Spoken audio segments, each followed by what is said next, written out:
I've said all along I want to be here for the long run. I don't know for sure if that feeling is mutual, but I know I'm gonna play this year like it is my last year, and I'm gonna leave everything I possibly have in the tank for this team and the city, because that's what this city deserves, nothing less. Hello, everyone. This is Al Kabir, the analyst, and today I'll be talking Zach Ertz, him feeling unwanted in Philly by the GMs. And second, I'll be talking Jason Peters getting a pay bump and Lane Johnson basically restructuring his deal so Peters can get paid. And this is Al Kabir, the analyst. All right, so let me get into the Zach Ertz situation. I've been seeing mixed emotions. Pay him, don't pay him. We have to trade him. And the opinion I'm going with is that we have to trade Zach Ertz. It's just that plain and simple. This is more like business as usual. Yes, last season he did get 916 yards and 6 touchdowns. And yes, him and Carson Wentz just got a chemistry that is just unmatched. But we got a young up and coming and ready to prove himself, Dallas Goedert, who is younger than Zach Ertz, and just at this point, we probably can't pay him. That's just how it goes, man. This is just business as usual. That's why it makes me so mad when people talk about Peters being selfish, because once again, this is business as usual. You see, Philly really might trade Zach Ertz for all he did, the catch he made in the Super Bowl, the way he played during the playoff run, the great leadership he has, but Eagles are willing to trade him basically and lowball him on his money. And I just be wanting fans to have the same energy towards organizations that they have towards players. That's pretty much it. If a player want more money, oh, he's selfish, this and that.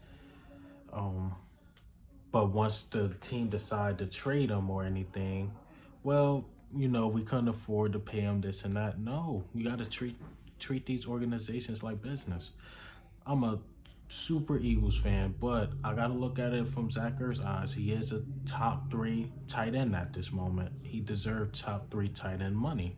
And unfortunately, we won't be able to pay him that. And that's just how it goes, which I don't get mad at either side. Just some things are just business as usual. Just is, if the player has the leverage, get as much money as you can. Right now, the Eagles have the leverage because Dallas Goedert showed he can play in this league. And eventually, we're going to have to pay him, and we just can't have 2 high-paid tight ends. We got to spread that money around. Eventually, Dallas Goedert going to want to get paid. I guess once Miles Sanders' time is up, he's going to want to get paid. So being locked into a 30-year-old tight end, that just don't make sense. Just don't. Sorry, love Zach Ertz. Love what he did in the Super Bowl. Even 2 years ago, he got over 1,000 yards in receiving, which I believe he would have got this year. But it was #1 corners on him, and we know the injuries of last year or so. But other than that, man, wherever he goes, he deserves his money. Sorry, it looks like he just won't be in Philly. Second news is, once again, Jason Peters taking a lot of heat. Did the Eagles fold? Absolutely, because the ball was in his court. You see, when the ball's in the Eagles' court, they don't really want to pay Zach Ertz. Now the ball is in a player's hand. He's selfish. He's selfish. No, he's not. He wants to get paid. And by fan standards, Lane Johnson should be an Eagles for life. He should definitely be an Eagles for life because he restructured his contract, basically taking a pay cut so another player could get paid. If the Eagles even think about trading Lane Johnson or releasing him, Eagles fans should go in a frenzy. No matter who it is, no matter if they get the draft the best right tackle ever, whenever the time comes, we should still keep Lane Johnson. By fan standards, we should keep Lane Johnson for life. Which we know that don't happen in this league. Tom Brady is even on another team. He would have been on another team years ago if the owner didn't want to keep him. The coach felt like it was time to let him go, and when they drafted Jimmy G. And to me, it was. And now it set them back on the quarterback. Now they got to get a Cam Newton. Now they got to see how Stidham is. So it set their organization back. And that's how I feel. If we overpay Zach Ertz, it will set our organization back. But let me just talk about Jason Peters again. He has the leverage, and he deserves his money. And once again, by fan standards, Lane Johnson should be an Eagle for life.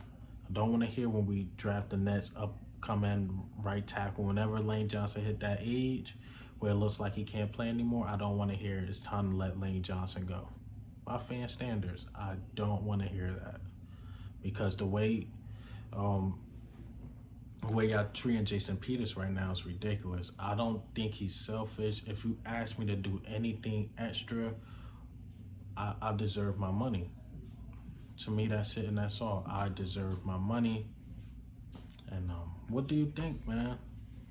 Do you think Zach Ertz will be an Eagle and the Philadelphia Eagles will figure out a way to pay him? And second, is Jason Peters stingy for that? Another player had to reconstruct his contract for him to get paid. I don't think so, because Lane Johnson had the option to do that or not, and he chose to do it. Sorry, man. These players deserve to get paid. That's just how it goes. You ask me to do extra, got to look at it like a regular job. If a regular job asks you to do extra work, you gonna want extra money. Yes, Jason Peters made over $100 million, but it's only so much and so long he can play in the NFL. So we got to make as much money as you can. That's how it goes. And love Zach Ertz once again, how much he did for the city. He was a big part of that Super Bowl run, but his time just might be up. His time might be up. This is Alcabir, the analyst. Ghost.